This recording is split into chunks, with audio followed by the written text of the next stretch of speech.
It started with a simple touch, but when I felt him react, everything spiraled out of control. You won't believe what happened next. Certain moments are believed to remain etched in our memories forever. They grasp like murmurs, quiet, yet perpetually present.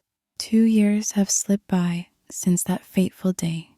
2 years since everything transformed beyond recognition. What began as an ordinary day at the beach with my husband's son Thomas from a previous relationship soon transformed into an unexpected adventure. Lincoln.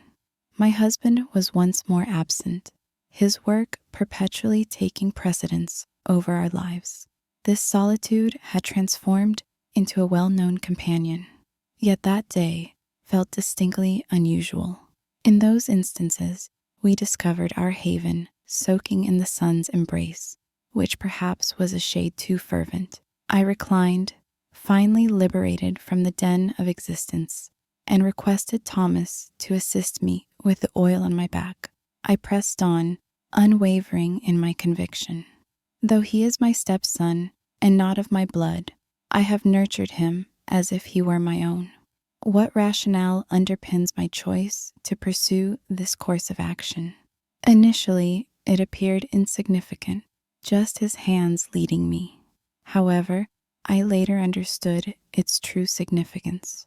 His presence seemed to sink deeper, gradually fading away, and I made the decision to remain uninvolved.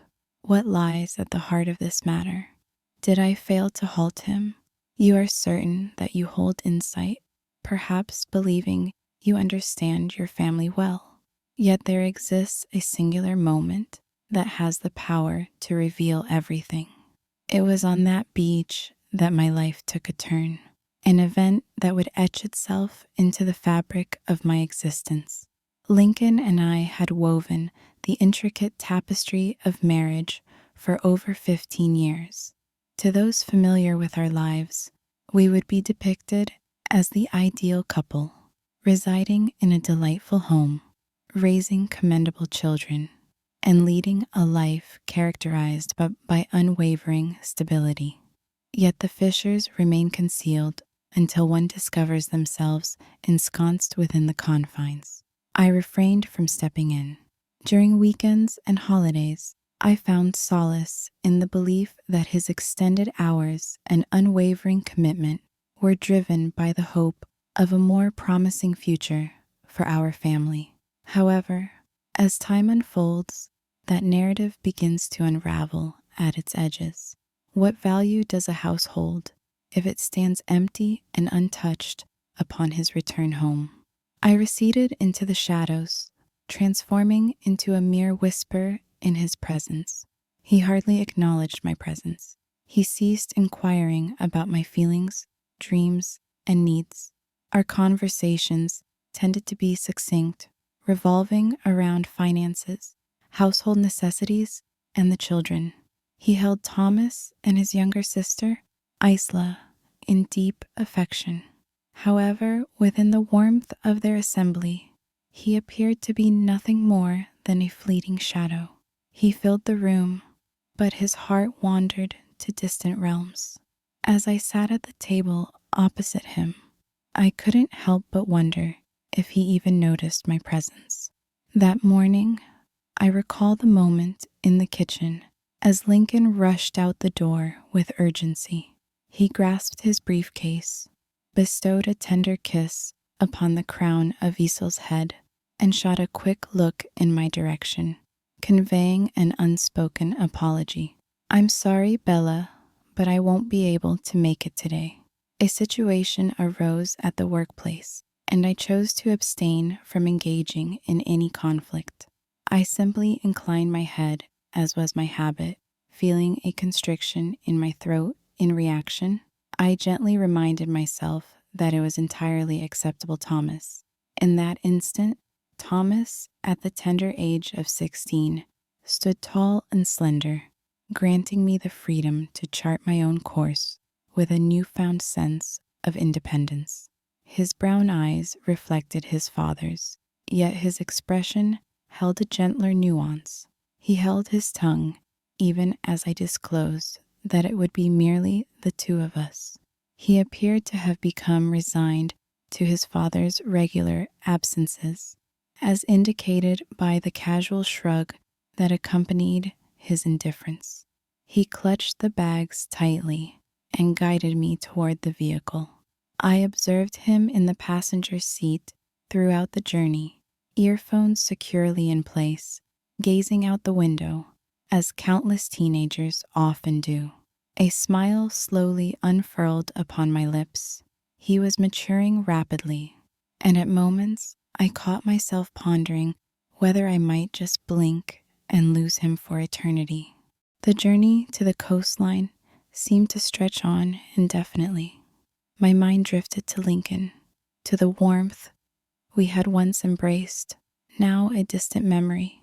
Finally, we reached our destination, where Thomas assisted in transporting the bags to a serene location by the water's edge. As he arranged the umbrella, I meticulously folded the towels. An unexpected desire to converse with him has enveloped me in a haze of confusion. It might have been his position as my sole confidant, or maybe I was simply yearning for a receptive listener. Venturing outdoors evokes a charming wave of happiness. Do you not agree? He endeavored to exude an aura of cheer as he nodded his fingers effortlessly, sweeping back his hair with a nonchalant elegance. Indeed, dear mother, it is truly a pleasure. I reclined onto the towel, allowing the sun's tender warmth to embrace my skin, and paused in tranquil stillness.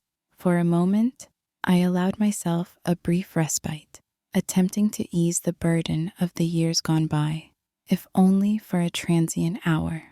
The sun blazed with an intensity that made me glance over at Thomas. Would you be able to assist me with the oil on my back? I inquired, my voice unwavering, even as a quiver coursed through my chest. I reclined, eyelids sealed, while his fingers, initially hesitant, made contact with my flesh. The heat of his touch intensified, his fingers gliding over my shoulders, descending lower until I sensed him stiffen his breath, hitching in his throat. I allowed him to continue unimpeded. I found myself unable to move, reclining with my eyes locked onto the towel, bracing for the unfolding events ahead. The first contact was soft and tentative, his hands trembling as if he aimed to shield me from any hint of discomfort. A smile danced upon my lips, evoking memories of his childhood when he would clutch my hand firmly as we wandered down the street together. Back then, his hands were so tiny that I could exert just a bit more force. I delivered the message to him. My voice hushed, and it is satisfactory. He listened with rapt attention and with every glide of oil across my shoulders. His hands became increasingly potent in their movement. In a moment that felt almost ephemeral, I allowed myself to fully relish the experience. The passage of time had rendered my skin untouched, and the weight of that reality struck me with a force I was reluctant to acknowledge. In that moment, I felt his hands move softly and purposefully along the curve of my back. My breath hitched in my throat, and as I opened my lips to respond, an all-consuming silence wrapped around me, leaving me utterly voiceless. I reassured myself with the notion that it was entirely acceptable. He asserted that he was simply providing help, suggesting that I was fooling myself. However, I discovered that I was not in such a predicament. His hands lingered momentarily at the perimeter of my towel, and I sensed his uncertainty. I sensed the awakening of my own feelings, and rather than halting him, I responded, "It's fine. Please go on." The words lingered in the atmosphere, and as soon as they escaped my lips, I grasped their unyielding nature. Thomas stood motionless, shrouded in an unsettling quiet. I shut my eyes tightly, my grip unwavering, fully conscious of his hands lingering in a manner that felt unmistakably out of place. My heart raced with fervor, as if he could perceive its frantic rhythm. I yearned to shift and elevate myself to a sitting posture. I could have ordered him to cease, but I restrained myself. I could not allow it to unfold. Even now, I wrestle with the ambiguity surrounding the motivations for my choices. Did loneliness propel me forward, or was it an ingrained yearning for validation, no matter the ethical ramifications? Or was it merely a feeling of apathy that shaped my decisions? On that day by the shore, a deep rift emerged within me, forever changing the core of my existence. In reflecting on the matter, I find it impossible to ignore the profound change that unfolded after that day at the beach. The emotions coursing through me, the sights that unfolded before my eyes, and Thomas's lingering gaze were far from fleeting. They displayed an unyielding resolve. With each look we shared, a tangible change unfolded within him, an ineffable quality that I struggled to define, yet found utterly undeniable. Time and again, I found myself drawn back to those moments we shared, the way he hung in the air, and the electric tension that surged through me. I despised myself for it and nurtured bitterness towards him for inciting such feelings about my stepson, Lincoln, remained blissfully oblivious. He returned home late, as was his habit, his tire skew and his face reflecting weariness. He pressed his lips to my cheek, a gesture steeped in familiarity, a faint echo of what had once existed. After a long day, I inquired, yearning for a dialogue, yet he merely grunted and nodded, already heading toward the living room. The house radiated a tranquil stillness, yet inside me a tempest of thoughts swirled relentlessly. Thoughts of Thomas enveloped my mind, his hands and the intensity of his gaze echoing persistently within me. As I reflected on my feelings, it dawned on me that their intensity was misplaced. I understood that I had to take decisive action to halt this before it spiraled beyond my grasp. Still, a dimly lit, more introspective part of me yearned to cling to it, desiring the acknowledgement, the caress, the sensation of being seen. With each passing day, Thomas's silence hung in the air, resonating with a profound weight that conveyed unspoken truths. He did not precisely escape my grasp. Instead, it felt as though he lingered in close proximity. He would catch my eye as I moved about the kitchen, tidying up, or simply sitting in solitude on the couch under the night's embrace, and I allowed the moment to develop. I permitted him to proceed without interruption. I refrained from exercising restraint. As the next weekend approached, it arrived with a sweltering heat that enveloped the home in a suffocating embrace. Lincoln embarked on a journey to care for one last vessel, leaving Thomas and me in solitude. Once again, I inquired if he would be interested in returning to the beach, just the two of us.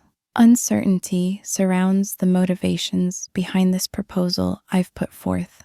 Perhaps I entertained the idea that immersing myself in the great outdoors would yield beneficial results, enlighten my thoughts. Perhaps I aimed to push the boundaries of my understanding to see if I could untangle it all. This time, the journey revealed itself with a tranquil elegance. Thomas, however, opted to forgo his headphones. He remained motionless, his gaze locked on the scene outside the window, while his knee bounced with an insatiable restlessness. An impulse surged within me, compelling me to shatter the stillness with a few utterances, any utterances at all. Nevertheless, With each attempt to articulate my thoughts, the words lodged themselves in my throat. Upon my arrival at the sandy shore, I discovered the beach to be almost deserted. The ocean's vibrant blue enveloped me, harmonizing with the soft whisper of the breeze as it danced across my skin. I meticulously rearranged the towels, just as I had done before with Thomas, assisting in the careful organization of everything. I never requested him to apply oil to my back. Instead, I maintained my stance, eyelids sealed, feigning an air of tranquility. It is imperative to ensure a thorough rinsing. I find myself pondering the motivations behind my expression of this. Perhaps I sought to assert my dominance or to halt the progression of unfolding events. Perhaps I was evaluating both him and my own being. He paused briefly before yielding, removing his shoes, and in that fleeting moment, we found ourselves united, enveloped by the water as the rain poured down, cleansing everything except our emotions. I turned my eyes away from him and softly requested assistance with my back. He yielded, his hands gentle as they had been before. Yet the palpable tension that lingered in the atmosphere between us was simply inescapable. As his hand brushed against my waist, I felt a sudden tension within me, the atmosphere thickening, while the sound of the rushing water drowned out all other noise. I could have opted to walk away. In that fleeting moment, I could have grasped the essence. Yet instead, as the water cascaded down, I moved nearer. The cool droplets, contrasting with my warm skin, I grasped his hands, leading them to my shoulders, then gently lower until they settled against me. His grip tightened for a fleeting moment, a wordless understanding passing between us, and I leaned into him. The distance that once separated us dissolving. It lacked softness or slowness, merely a fleeting moment of necessity, raw and unrefined before the water swept it all away. It was a fleeting moment, a blur created from neat isolation, and an indescribable sensation. It arrived with a power that was neither gentle nor gradual. The circumstances were urgent, brimming with intensity, yet marred by imperfections at every turn. Nevertheless, I discovered that I was unable to stop it. I found myself devoid of any desire to continue with that. As it drew to a close, we remained still, the water cascading around us, erasing the traces, yet leaving the truth intact. He embraced me tightly, a sensation that seemed foreign after such a lengthy absence, and I reciprocated with equal warmth. In the wake of it all, we were shrouded in a profound silence as we told off. In serene stillness, we collected our possessions and retraced our steps to the vehicle. I observed Thomas from the periphery, his visage illuminated and his gestures rigid. I realized that I had caused irreversible damage to everything around me. We had journeyed across a relentless boundary. After a long stretch of time, an exhilarating energy surged within me. The journey home commenced in quietude. The vehicle wrapped around us in a constricting hold, its presence heavy, as if the air itself pressed down upon us with relentless force. With a steady hand on the steering wheel, I concentrated deeply on the path that lay before me. Yet my mind swirled in a tempest of disorder. Thomas's presence lingered. His hands, his body, the weight of our recent choices, hanging in the air. I frequently cast furtive looks at him in the passenger seat. He remained tense, gazing out the window, his face flushed and jaw clenched. In a moment that caught everyone off guard, he spoke his mind. "Mom," he murmured, his voice barely above a whisper, tinged with doubt. I averted my gaze from him. Although I was unable to respond, I became aware of his comments concerning the recent event. For a brief instant, my heart quickened at the thought of feigning ignorance and dismissing it altogether. The topic shifted, but feigning ignorance was now a lost cause, especially considering our actions. I inhaled unsteadily and responded, "I do not know." That was the truth, or maybe the closest approximation of it. I found myself shrouded in uncertainty about the events that had transpired and the underlying motivations that drove them. All I grasped was that everything had changed. Our silence stretched on until we at last arrived at the driveway. I turned off the engine, yet neither of us moved an inch. Thomas finally turned his gaze toward me, truly seeing me for the first time.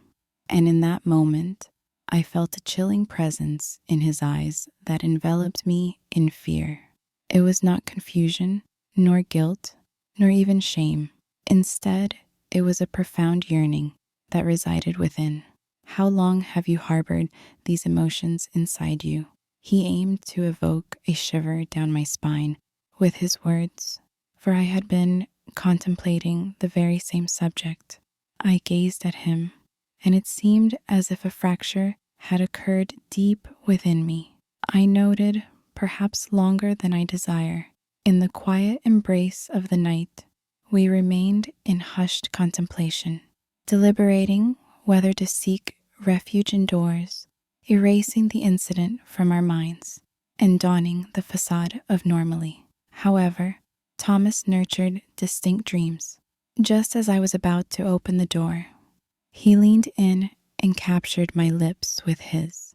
Initially, it exuded a gentle warmth and delicacy. He seemed cautious, as if he feared my possible withdrawal, but I felt no such inclination. I permitted him to kiss me, reciprocated. Thomas wrapped me in his embrace, his hands gliding over my body with an undeniable sense of belonging, as if they were fated to find their place there. After years of dormancy, I felt an exhilarating rush of energy, an intense yearning, and a deep acknowledgement of my own value. Nothing else mattered. The duration of our connection slips from my memory, yet eventually we sought refuge within the walls of our shelter. The recollection of our stroll to the door is hazy, yet the warmth of his hand wrapping around mine lingers along with the electric silence that filled the space, brimming with unvoiced sentiments. Silence wrapped around us, rendering words meaningless. As we stepped inside, the air grew dense, brimming with an undeniable energy, as if we had been restraining ourselves for an eternity. And finally, the dam had given way. The days that ensued were enveloped in a dense fog, with Thomas hovering nearby, ever vigilant for opportunities to discreetly brush against me or catch a fleeting glance when he believed he was unseen.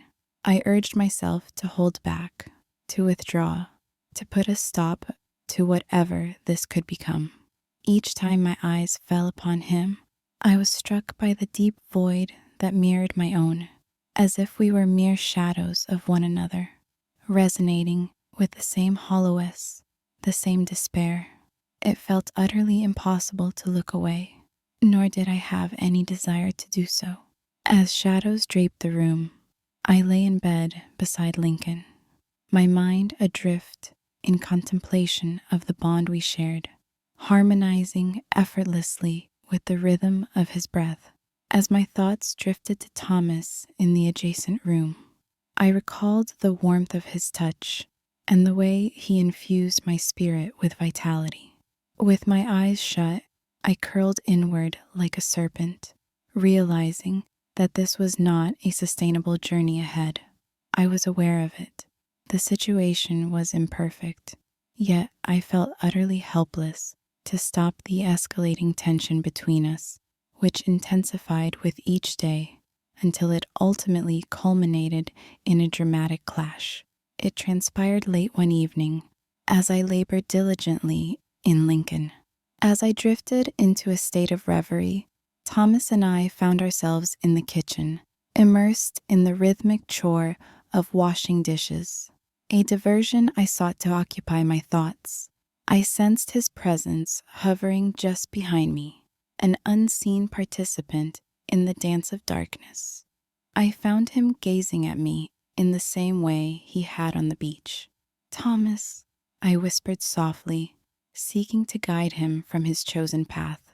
Yet he drew near, closing the distance until I could feel the heat of his breath brushing against my neck. "Mom," he whispered softly. It lingers in my mind ceaselessly. I was completely immobilized, my heart pounding with such intensity that I worried it might explode from my chest. I intended to instruct him to stop his departure. He returned to his room, seemingly resolved to abandon me, but I discovered that I could not bring myself to comply. I gazed at him and spoke the one phrase I should have restrained that I, too, could not refrain. In that fleeting moment, everything unraveled, and Thomas lingered too near his breath, a warm whisper against my neck. "Mom," he murmured, his voice heavy with unexpressed emotions. I pivoted, and his hand settled on my waist, drawing me softly closer to him. His lips grazed mine, first hesitantly, then with conviction, and I responded the warmth of him, enveloping me, silencing everything else. It was misguided, yet it resembled the breath of fresh air. After an eternity of being stifled, in a transient surge of urgency, I surrendered to his kiss, disregarding the ethical implications and the truth of Lincoln, as well as the existence we had meticulously crafted. What began as a fleeting moment has evolved into an overwhelming burden of shame that I struggle to carry. The situation persists unchanged, yet it does not deter my resolve. Rather, it is this very aspect that evokes the most profound fear within me. Each day, I watch my husband Lincoln and my daughter Aya, and I can't help but ponder their ignorance, their failure to recognize reality for what it genuinely is. The deepening fissures in our family may stem from their preoccupation with their own lives, rendering them oblivious to my hardships. Or perhaps I have merely become more adept at concealing them. However, I am keenly aware that this situation cannot last indefinitely. Secrets like shadows linger in the corners of our lives, waiting for the moment to step into the light. When they finally reveal themselves, the fallout will undoubtedly surpass any effort I made to conceal them. I have persistently convinced myself that this is erroneous, that Thomas deserves superior treatment, and that I, as well, am worthy of more. Still, each time his hand brushes against mine, or his eyes capture me with that subtle intensity, I hesitate. I understand it's a boundary. We cannot revert a crack in the existence I crafted alongside Lincoln.